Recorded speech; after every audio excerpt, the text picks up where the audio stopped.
I woke up to a thunderous crash that shook the entire farmhouse. My heart hammered in my chest as I scrambled out of bed, nearly tripping over the braided rug my grandmother had woven decades before I was even born. A surge of pure adrenaline coursed through my veins as the second crash ripped through the air like a cannon blast. I threw on a pair of jeans, my hands shaking so hard I nearly tore off the doorknob in my haste to yank the door open. My mind raced with questions. Was there an earthquake? A fire? An intruder? But deep down, a gnawing dread whispered that something equally catastrophic was happening. The moment I stepped outside onto the old wooden porch, the sun's early rays revealed a sight that momentarily stole the breath from my lungs. Giant bulldozers rolled across the far end of my grandfather's property, scraping earth with their massive blades. Construction workers in neon vests shouted directions to one another as they positioned heavy machinery in neat rows. The orchard, the same one my grandfather had planted with his own calloused hands, was littered with orange flags, each staked in the ground like a warning. I gaped at the scene, a white-hot mixture of fear and fury flooding my stomach. This was my land. Well, technically it had been Grandpa's until he passed away 6 months ago, leaving it to me in his will. I hadn't even caught up with the emotional weight of his loss, and now these unknown invaders were tearing into the soil he had cherished. A sour taste filled my mouth as I crept down the porch steps, ignoring the morning chill that still clung to the dew-laden grass. I could almost feel Grandpa's presence, as if he were standing beside me in the worn-out plaid shirt he used to wear for farm chores. The summer before he died, he'd taken me on a slow walk across every inch of this land, showing me which corner was best for growing tomatoes, which patch of sunflowers the local bees loved, and where the wild rabbits liked to emerge at dusk. He never mentioned anything about an HOA or a new development. Yet here were bulldozers rumbling along, flattening the ground where I'd once chased after fireflies at twilight. My throat constricted as I strode forward, not fully knowing what I planned to do, but certain I had to do something. A worker with a clipboard noticed me and waved, though his smile evaporated the instant he saw the outrage on my face. I yelled over the metallic groan of machinery, demanding to know who authorized them to break ground on private property. The man shrugged uncomfortably, gesturing toward a tall, broad-shouldered figure in a hard hat who was flipping through blueprints near the orchard's edge. With each step I took, I could practically hear my pulse pounding in my ears. When I reached the man, who appeared to be the foreman, he looked at me as though I were some pesky bird interfering with his schedule. He introduced himself as Fred Holt, mumbled something about a contract, and said the local homeowners association had all the necessary permits. Confusion slammed into me. Homeowners association? This wasn't some suburban cul-de-sac with manicured lawns. This was farmland, on the outskirts of a small town in the American Midwest, a place Grandpa had always described as heaven on earth if you knew how to tend the soil and respect the seasons. I demanded to see documentation. Fred shuffled his papers, muttering about annexed property and zoning expansions.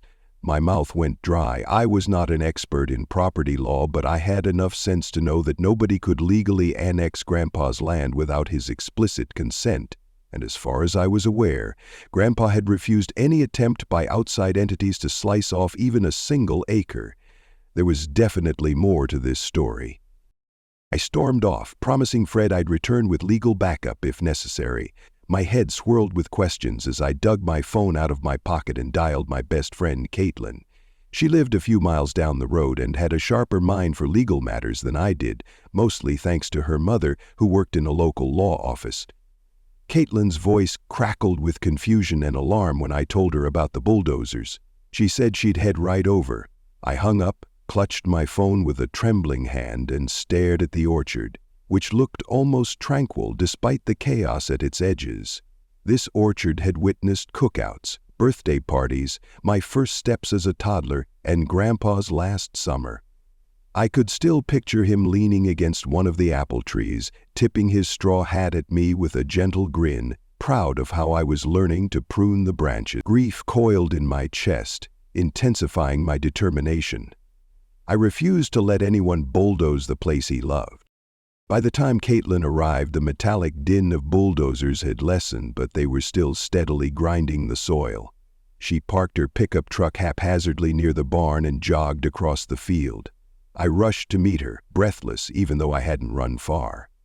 Her eyes roved across the machinery and she whistled softly. "This is serious," she said, biting her lower lip. She asked if I had any paperwork related to the land, maybe Grandpa's deed or any letters from the county. I hesitated. Ever since Grandpa died, I'd been overwhelmed by the boxes of documents he left behind. I had scanned only a fraction of them, figuring I had all the time in the world to sort through the rest. "They're in the house," I muttered. "He saved everything, so there might be something in there that explains how an HOA got involved." The foreman shot me a narrowed glance as Caitlin and I hurried back to the farmhouse. Inside, the living room was a shrine to Grandpa's memory. His worn recliner, the crocheted blankets on the couch, and dozens of framed photos depicting the orchard through the decades. Caitlin didn't linger to admire them. She headed straight to the stack of boxes by the fireplace and started flipping through them, scanning for anything that looked official. Dust motes twirled in the sunlight as we sifted through pages of property tax receipts, insurance documents, and scribbled notes. My frustration mounted with every passing minute. Had Grandpa known something like this could happen? Why didn't he warn me? Just as despair threatened to choke me, Caitlin let out a small, triumphant exclamation. She held up a letter with a seal from the local planning department. I snatched it from her hand, scanning the paragraphs with wide eyes. The letter was dated roughly a year before Grandpa passed. It mentioned an effort to harmonize certain outlying properties with the established residential community expansions under the oversight of the Homeowners Association. I read that phrase 3 times, my heart sinking deeper each time. Harmonize? It sounded like a euphemism for forcibly bringing outside land under their control. Further down, the text stated that Grandpa was strongly advised to attend a hearing if he wished to protest incorporation into the Associated Farmland Development Initiative. There was no follow-up letter showing if Grandpa had responded. My gut twisted with worry. Maybe he never saw this letter. He was in and out of the hospital during his final year, exhausted from chemotherapy. Maybe the letter got lost in the shuffle, or maybe he'd read it and decided it was nonsense. Either way, the ramifications were slamming into us now, months too late. "I bet this was just the start," Caitlin said softly, shaking her head. She flipped more pages and dug out a pamphlet from the HOA. A tagline on the cover read, "Building a Brighter Tomorrow Through Stronger Communities." Her scoff echoed my sentiments exactly. I paced the living room in agitation, the floor creaking beneath my frantic footsteps. The stakes were high. If the HOA really believed they had the right to develop new homes here, then stopping them might require a legal battle that could drag on for months, if not years. That afternoon, Caitlin headed back to her mother's law office to see what resources they could muster. I went outside, determined to confront the construction crew once more. My boots crunched on the gravel driveway as I marched toward the orchard, the late morning sun now blazing overhead. The foreman, Fred, paused to wipe sweat from his brow as I approached. "Listen," I started, forcing an even tone despite the anger simmering inside me. "I have proof that this land was never formally included under any HOA covenant. You have no right to be here." He raised an eyebrow, not impressed. "We have our permits," he replied, patting the pocket where he kept his rolled-up documents. I pressed him to show me the exact permit that named my grandfather's parcel as official HOA territory. Fred hesitated, then muttered something about talking to the HOA board. I could sense a tiny crack in his confidence. Maybe he wasn't entirely sure they had the ironclad authority they claimed. My next move was to insist they stop all work until the legal confusion was resolved. Fred's workers exchanged uneasy glances. A couple even shut off their bulldozers, as if waiting for a directive that never came. To my surprise, Fred held up a hand, signaling his crew to pause. "We'll give you a day," he said. "But if you don't come back with something that overrides our instructions, we'll proceed." My tension didn't completely vanish, but relief washed over me, at least for the moment. As I headed back toward the farmhouse, a neighbor's car pulled onto the property. It was Mrs. Fuller. a sweet older woman who'd often brought Grandpa homemade pies when he was ill. She emerged from her vehicle with a look of alarm, her white hair pinned back in a neat bun, hands trembling slightly as she held onto her purse. She asked if I was all right and if there was anything she could do. The sight of those bulldozers probably stunned her as much as it had me. I gave her a brief rundown of the situation, noticing how her expression shifted from worry to indignation. She revealed that she, too, had received HOA letters in recent months, pressuring her to sign over certain easements that ran along her property line. She had ignored them, figuring they were just fishing for more control. My anger flared again. This wasn't just about my family's orchard. It seemed like an all-out land grab orchestrated by the HOA, possibly aided by the local planning commission. Mrs. Fuller said she'd rummage through her files to see if she had any relevant letters or legal notices that could help me. With that, she patted my shoulder gently and left, promising to keep an eye on the bulldozers as well. That night was a restless one. The farmhouse felt too big, too empty without Grandpa shuffling around, humming old country tunes. Every time I closed my eyes, I pictured him standing at the orchard's edge, watching helplessly as bulldozers tore down apple trees that had been there since I was a child. My imagination spun worst-case scenarios. Losing the orchard, seeing a row of cookie-cutter houses sprout where fruit trees once blossomed. The final pieces of my family's history paved over for a subdivision. Determined to stave off that nightmare, I spent most of the night organizing all the documents Grandpa had saved. The flicker of the table lamp cast shadows across the stacks of old letters, deeds, and maps. At some point, exhaustion tugged at my body, but adrenaline kept me focused. I found a dusty folder marked HOA/Covenant Dispute, which made my heart skip. Inside were notes Grandpa had made referencing phone calls with some local official. One note read, "They want me in the HOA. I said no. Not selling. Don't trust them." Just seeing his cramped handwriting triggered a surge of grief. It was like receiving a message from beyond the grave, a reminder that he had known something was off, that he'd resisted as long as he could. By sunrise, I was too wired to sleep. I stepped onto the porch with a cup of strong coffee, letting the cool dawn air wash over my tense muscles. The orchard stretched out before me, a silent sentinel to generations of family memories. Some of the apple trees near the house were in bloom, their pink and white blossoms shimmering with dew in the first light.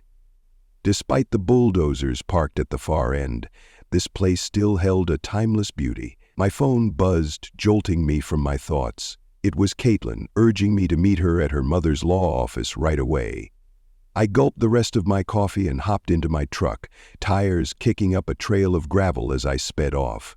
The small downtown was quiet at this hour, local shops still closed, the roads practically empty. She spread out a series of documents on a conference table, pointing at a stack of references.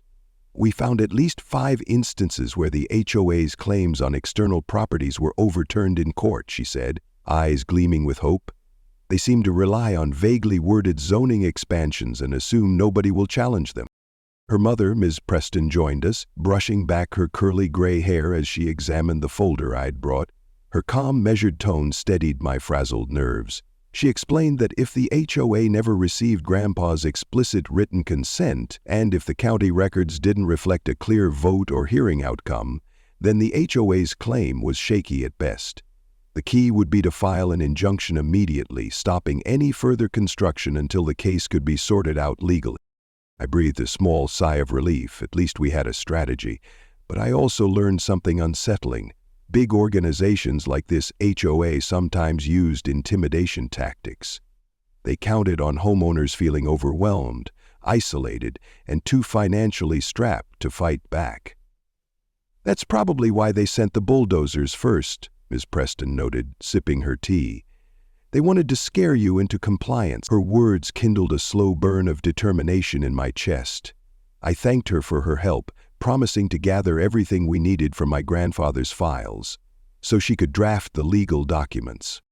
After that meeting, I decided to drive over to the county records office myself. If there was any official note about Grandpa's property being annexed, that would be the place to find it. I stepped into the dimly lit reception area, where a bored-looking clerk greeted me with a weak smile. When I mentioned the land in question, her eyebrows rose slightly. She directed me to a row of filing cabinets in the back. Hours slipped by as I flipped through dusty folders, scanning property boundary maps, planning commission minutes, and old hearing transcripts. The fluorescent lights buzzed overhead, adding to my growing headache. Just when I was about to give up, I stumbled across a file labeled Community Growth Initiative Proposal 3. My stomach clenched as I read the pages. The HOA had submitted a proposal 2 years earlier, listing specific parcels they wanted included in their planned development area. Grandpa's land was listed, identified by the correct parcel number, though the county's own record stated, owner did not appear for hearing, and item tabled for further review. There was no stamp indicating final approval. I exhaled in relief. Without that final approval, everything they were doing now was out of line. They had basically moved forward anyway, as if they owned the place. Eagerly, I made copies of every page.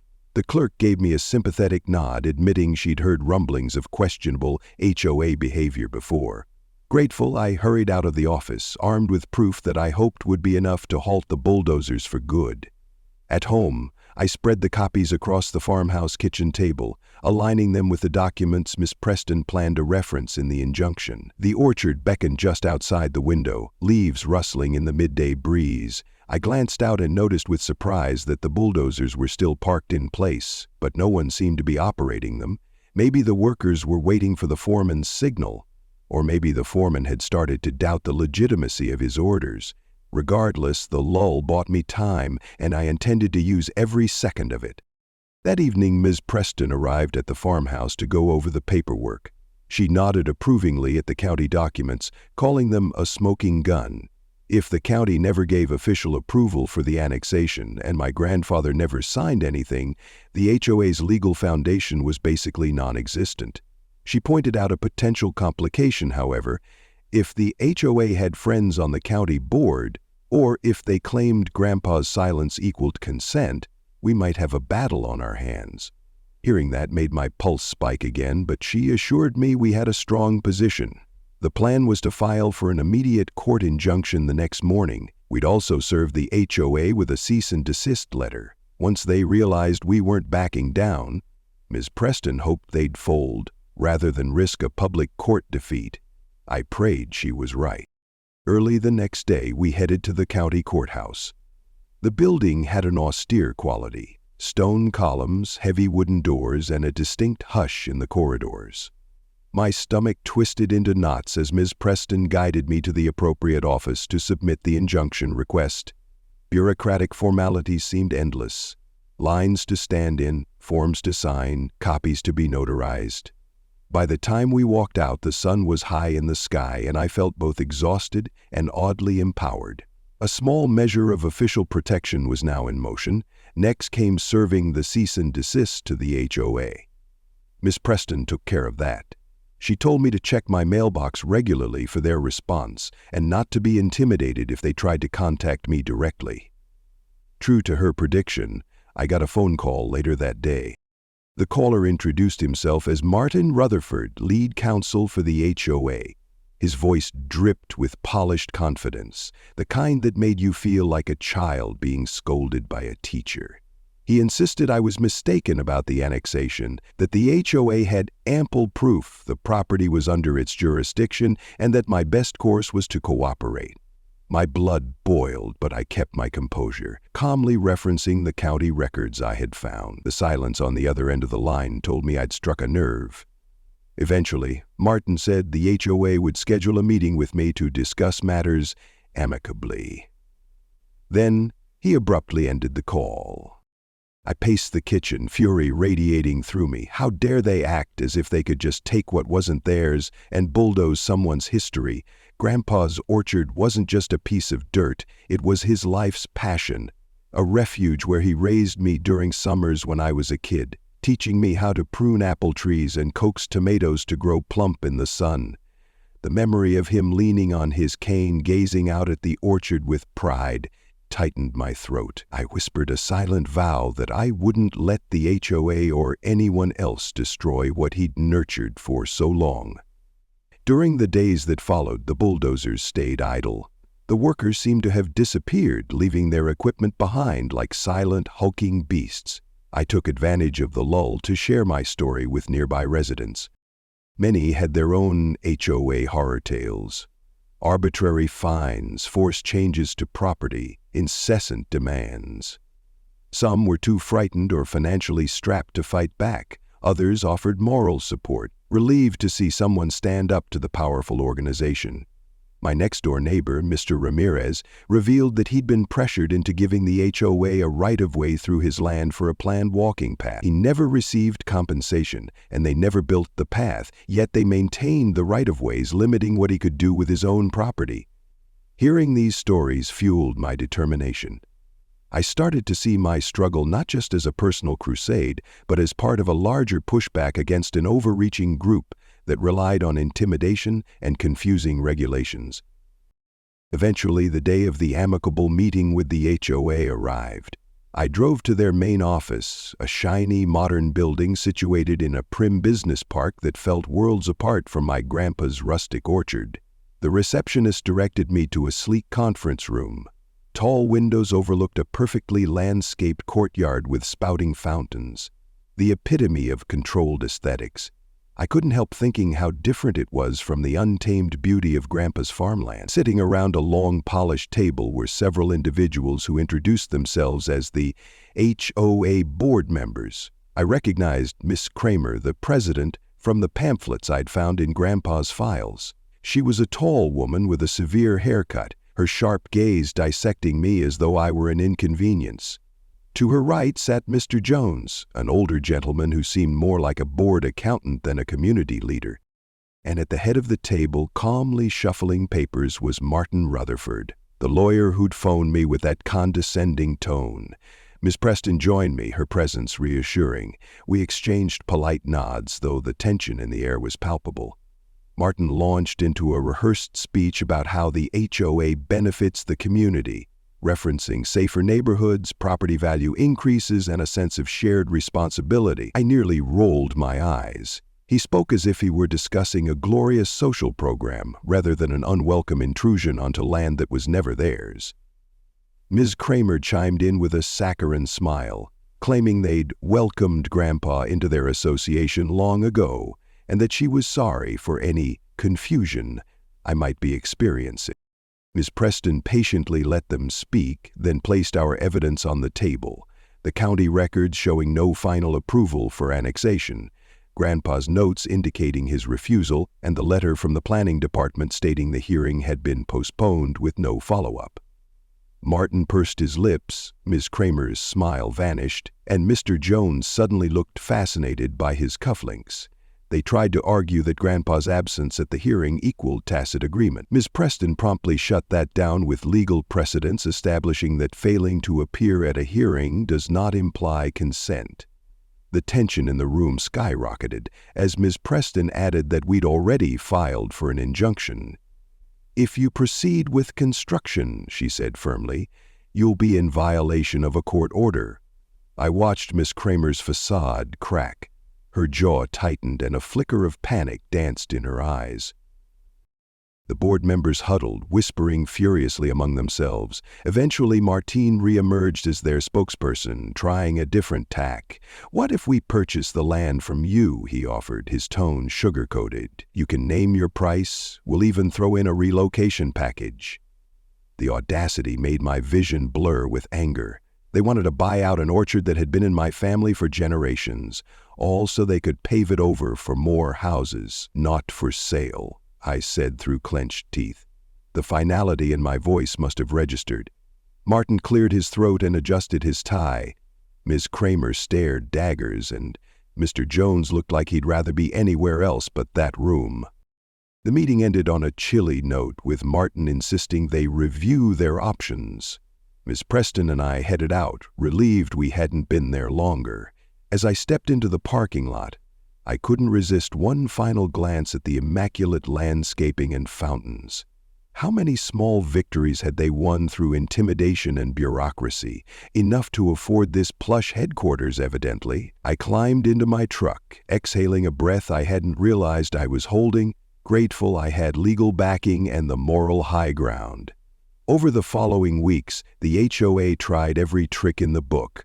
First, they bombarded me with letters claiming I was in violation of various association rules, allegedly letting my grass grow too high, having an unapproved structure, the barn, on the property, and even failing to submit orchard maintenance plans for review. Each time, Ms. Preston responded with a firm reminder that we were not HOA members, that an injunction was in place, and that their claims had no legal basis.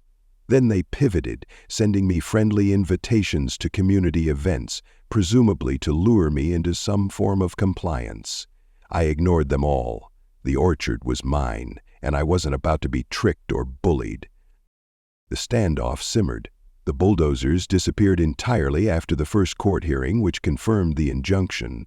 The HOA's legal team tried to argue that halting construction would cause them financial hardship, but the judge didn't bite. He wanted to see proper documentation that they actually owned or had legal rights to develop the property. They had none. In a frustrated huff, they threatened an appeal, but Ms. Preston suspected they were just rattling sabers. She also recommended we counterclaim for legal fees and damages if they didn't back off soon. My neighbors cheered me on. People started sharing my story on local social media pages. It turned out that the HOA had made enemies far and wide, from older residents who'd been slapped with hefty fines for minor infractions, to small-time farmers who'd been harassed into selling. The sudden wave of community support buoyed my spirits. I no longer felt alone, defending the orchard in isolation.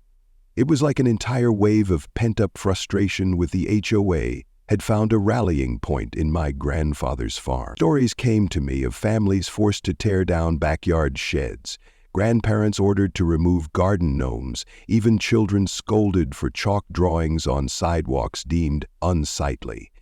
The orchard had become a symbol of resisting authoritarian pettiness. During this time, I spent my days trying to preserve what Grandpa had built. The orchard still needed tending. Trees had to be pruned, weeds pulled, pests managed. I dove into the work as a way to cope with the emotional strain of the legal battle, letting the scent of earth and fruit blossoms calm my restless mind. There was a particular apple tree that Grandpa had called Old Faithful, tall and sturdy at the orchard center. I'd once asked him why that tree seemed to produce the sweetest apples, and he'd shrugged, saying sometimes nature just favored certain seeds. I liked to imagine Grandpa's spirit lingered under those branches, proud that I was defending the farm. Finally, a small yet significant breakthrough arrived in the form of a letter from the county clerk. They'd re-examined the Planning Commission's records and determined that the HOA's proposal had never been ratified. The letter explicitly stated that there was no evidence Grandpa's property had been incorporated into the HOA. I gripped that piece of paper like a lifeline, my lips curling into a grin of triumph. If the HOA refused to drop their claims now, they'd be doing so against written confirmation from the very county authority they claimed to represent. Ms. Preston and I immediately filed that letter with the court, attaching it to our case. The judge reviewed it and scheduled another hearing to determine if the injunction should be made permanent. In the meantime, we also filed a complaint against the HOA for harassment, citing their barrage of bogus violation notices. In response, their high-priced lawyer, Martin Rutherford, threw all sorts of arguments at the wall, claiming Grandpa had verbally consented with zero proof, accusing me of forging documents, ridiculous given the county clerk's letter, and even insinuating that the orchard was a health hazard to the community. Their desperation was almost comical, but it also showed me they had no clear exit strategy and might double down before giving up. When the hearing date arrived, the courtroom felt less tense than I'd expected, probably because we had such strong evidence on our side. Several neighbors showed up in solidarity, sitting quietly in the gallery. The HOA's legal team, by contrast, seemed scattered. Martin tried to make a grand opening statement about miscommunication and how they never intended to forcibly seize the land. The judge's disbelieving stare spoke volumes. Miss Preston presented the county clerk's letter, along with the original unapproved planning commission proposal. She methodically walked the court through the timeline. The HOA never got final approval, never had Grandpa's signature, never even updated the records to reflect a binding covenant. When it was Martin's turn to cross-examine, he tried to sow doubt, grilling me with rapid-fire questions. "Are you aware your grandfather was once invited to an HOA barbecue? Did he ever tell you he thought the HOA had good ideas?" I almost burst out laughing. The notion that Grandpa attending a barbecue, he never did as far as I knew, could be construed as consenting to development was absurd. The judge seemed unimpressed, cutting Martin off multiple times to refocus the questions on relevant facts. After a short deliberation, the judge granted a permanent injunction preventing the HOA from building or making any alterations on my grandfather's property. He also admonished them for their harassment attempts, instructing them to cease all violation notices and demands immediately. Though we didn't receive monetary damages, the judge left the door open for a future civil suit if we wanted to pursue it. Relief flooded my entire body. I felt like I could finally breathe again. The orchard was safe, the bulldozers wouldn't return, and Grandpa's legacy was intact. Miss Preston gave me a congratulatory smile, my neighbors cheered quietly, and even the bailiff cracked a small grin.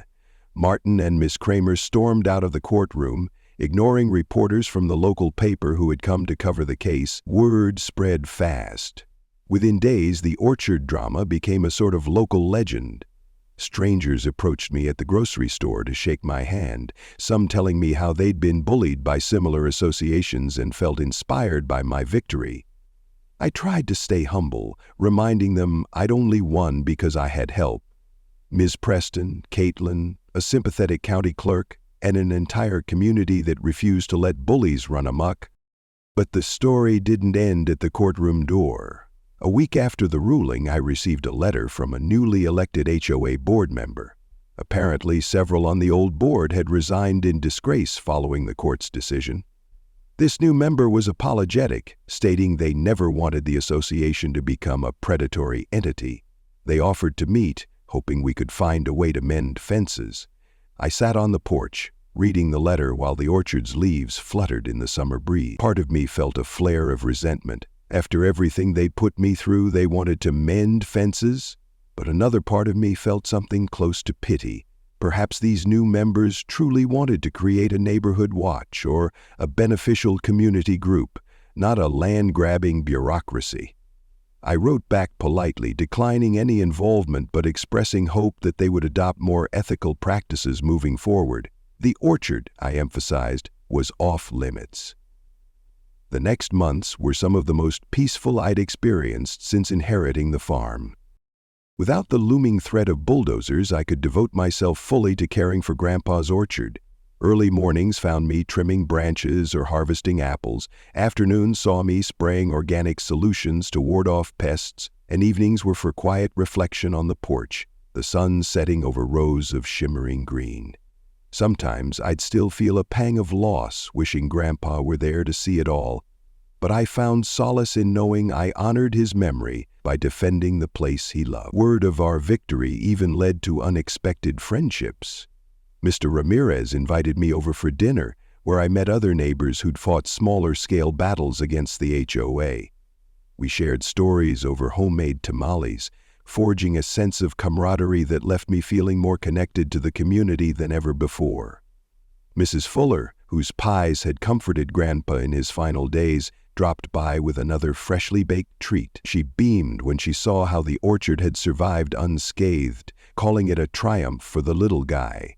She told me she had signed up for a local civic group dedicated to keeping bureaucracies in check. I too felt changed by the ordeal. The sense of helplessness I'd felt that first morning, seeing the bulldozers, had transformed into a fierce resolve. I began volunteering with local land preservation groups, sharing my story with people who feared they had no recourse against large associations or corporations. I wanted them to know they could fight back and win if they stood firm and gathered the right allies. Even Ms. Preston, who'd started out simply doing her job, developed a newfound passion for tackling overreaching HOAs. She took on more cases representing low-income or elderly homeowners, many of whom had been victimized by associations' heavy-handed tactics. We teamed up occasionally, organizing informational sessions at the public library where we explained property rights, covenant laws, and how to spot fraudulent claims. It was rewarding work, a chance to channel the anger I once felt into something constructive. Meanwhile, the orchard thrived. Each season brought its own joys: springtime blossoms that perfumed the air, summer days filled with gentle buzzing from pollinators, fall harvests where the apple trees produced fruit so crisp and sweet it felt like a miracle. I started making homemade cider in Grandpa's old press, inviting neighbors to sample it on cool autumn evenings. In those moments, the orchard felt like a true gathering place, reminiscent of the family gatherings we'd held when I was young. By winter, the branches were bare, but my resolve was not. My experience had taught me a powerful lesson.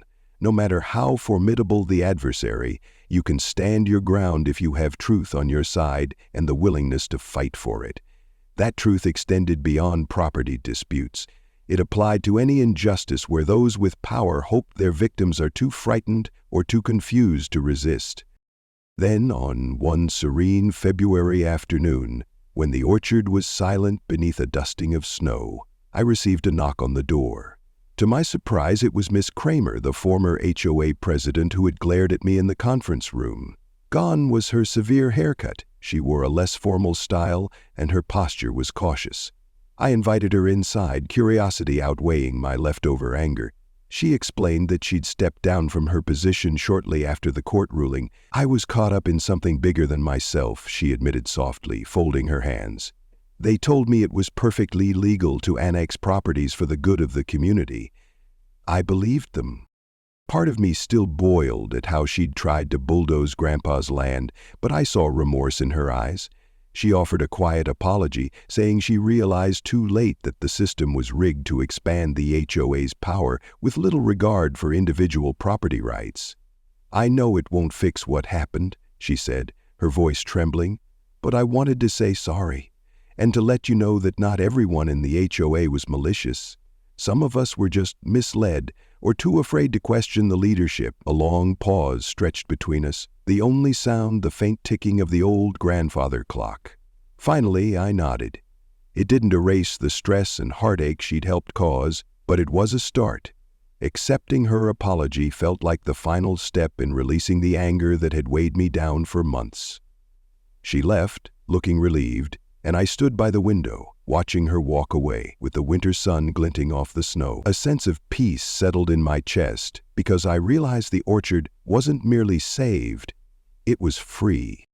In the spring that followed, I threw a small gathering to celebrate the orchard's renewed life. Neighbors came, sharing potluck dishes under the blossoming trees, swapping stories and laughter.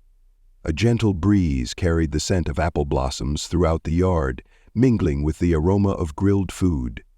Kids chased each other between the rows of trees, and older folks reminisced about how Grandpa's produce had once stocked local farmers' markets. I raised a glass of freshly pressed cider in a toast to community, resilience, and the orchard that refused to be tamed by corporate interests.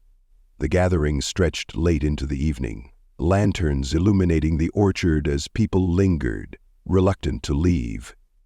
In that warm glow, I realized something profound.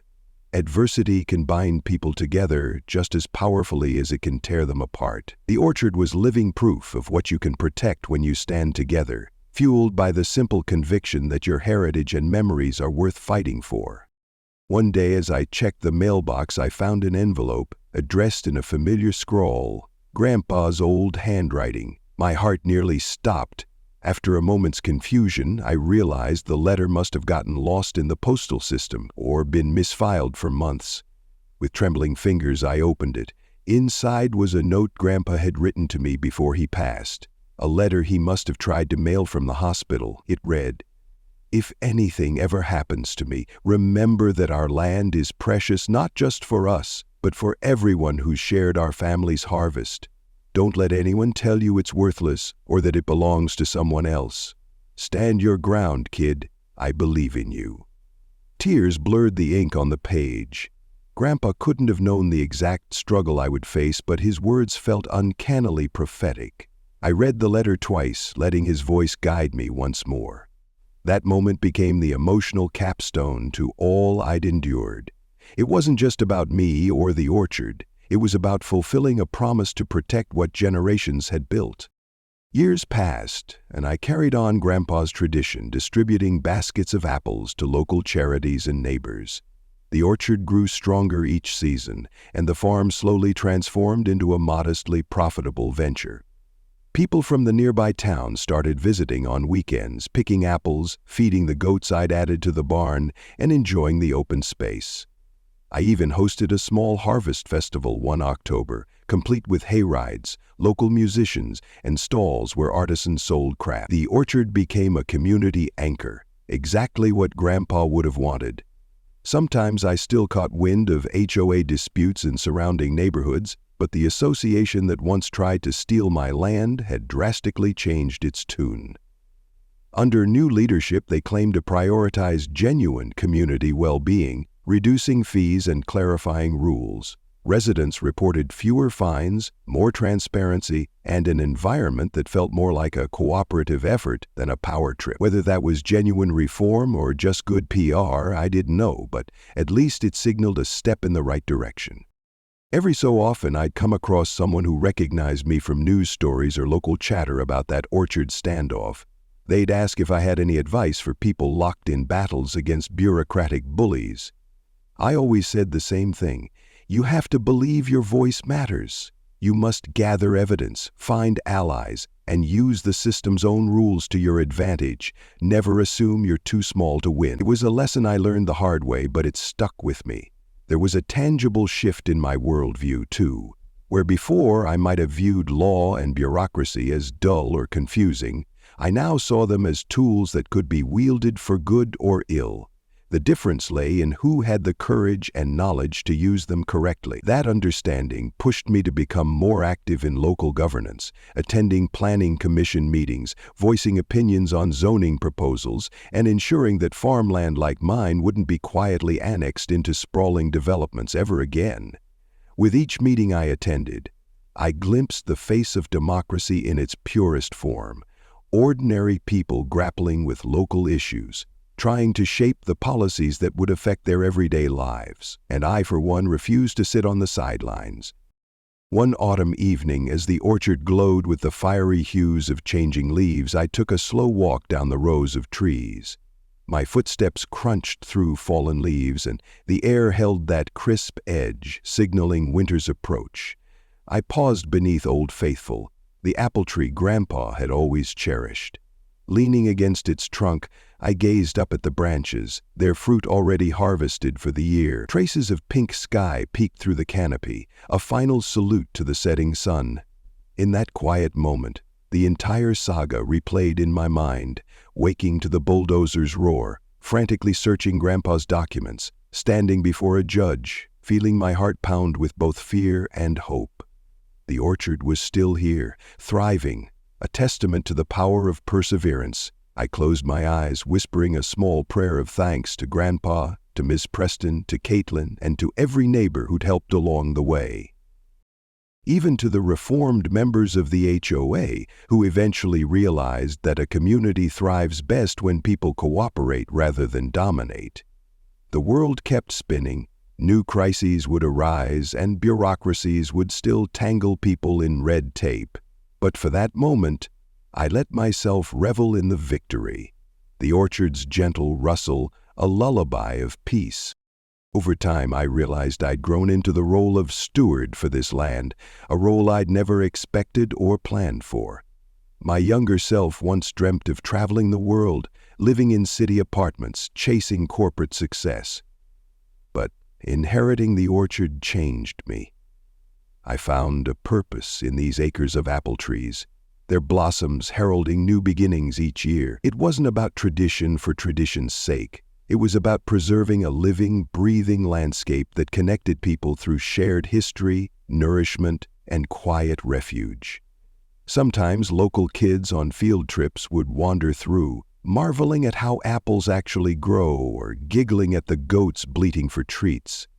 Their wide-eyed wonder reminded me of my own childlike awe when Grandpa first showed me how to graft branches. The orchard, in its gentle way, was still teaching lessons, a legacy far more priceless than any suburban development could ever be. About a year after winning the court battle, I volunteered to give a talk at the local high school's career day. They wanted someone who could speak about entrepreneurship and community activism. Nervous but determined, I stood in front of a class of teenagers, telling the story of the orchard, the bulldozers, and the court triumph.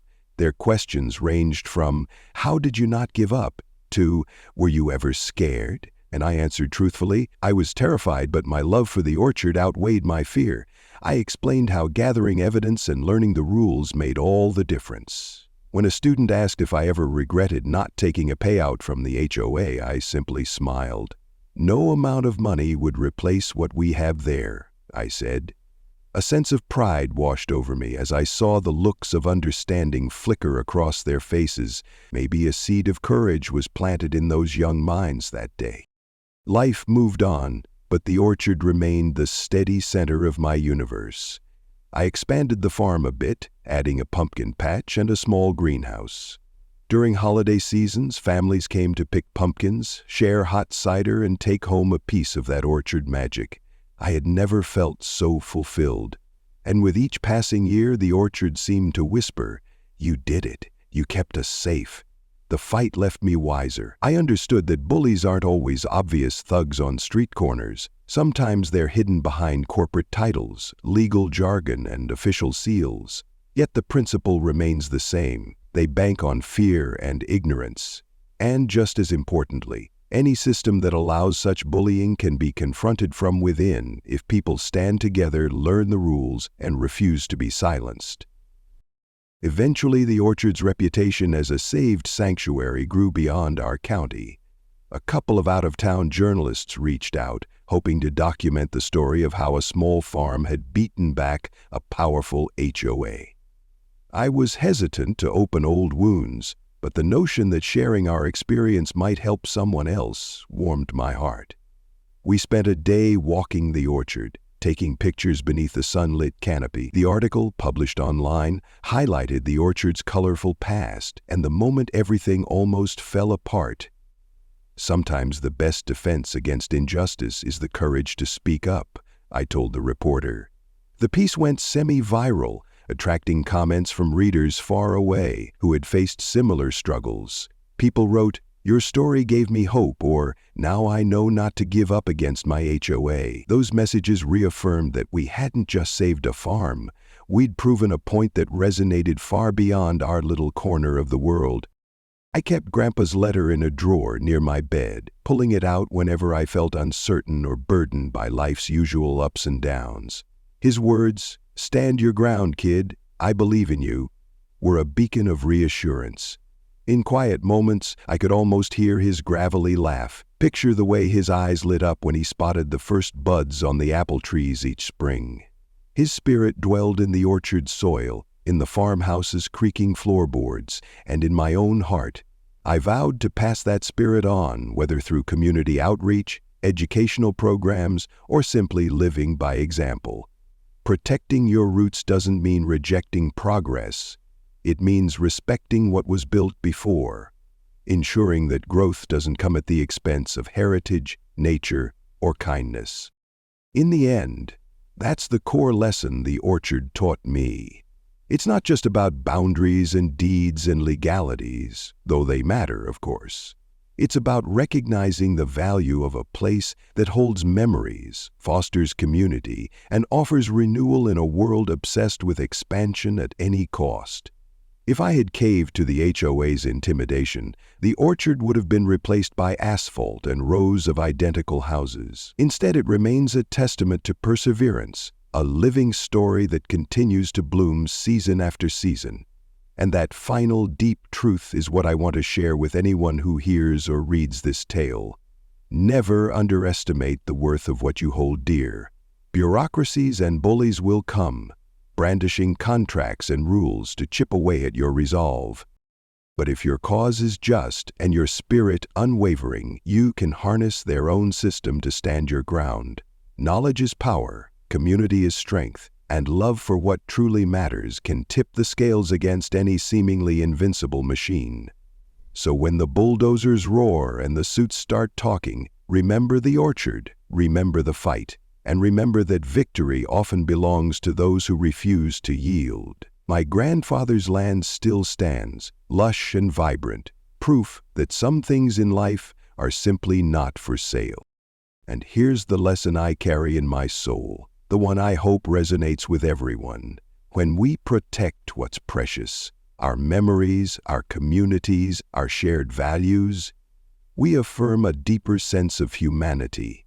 The orchard isn't just a patch of earth with trees, it's a symbol of resilience, testament to the bond between a grandfather and a grandchild he trusted with his legacy. Fighting for it taught me that no matter how large or intimidating a foe appears, it cannot eclipse the power of steadfast conviction, backed by the rule of law and the support of good people.